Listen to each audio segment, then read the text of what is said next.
নবী জিজ্ঞেস করে, উট তুমি আমাকে সালাম দিলা কারণ কি? উট বলে, ওগো নবী, আপনি শুধু মানুষের নবী না, আপনি আমারও নবী। উট বলে, ওগো আল্লাহর নবী, আমার মনে অনেক দুঃখ, আমার মনে অনেক কষ্ট, আপনার কাছে কিছু দুঃখের কথা বলতে চাই। কি বলতেছে উট? কে বলতেছে? উট বলতেছে, ওগো নবী, আমার মনে অনেক দুঃখ, আমার মনে অনেক কষ্ট, আমি একটু আমার মনের দুঃখগুলো আপনাকে বলতে চাই। আল্লাহর নবী উটকে ডাক দিছে, তাল, আসো আমার কাছে।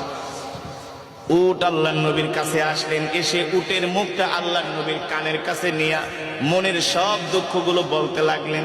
আর উটের চোখ দিয়া ঝরঝর করে পানি পড়তেছে। উট বলে, ওগো আল্লাহর নবী, দেখেন আমার বয়স হয়ে গেছে, আমি আগের মতো বোঝা বাইতে পারি না, আগের মতো আমি বোঝা বহন করতে পারি না, এই কারণে আমার মালিক আমাকে ঠিক মতো খাওয়া দাওয়া দেয় না,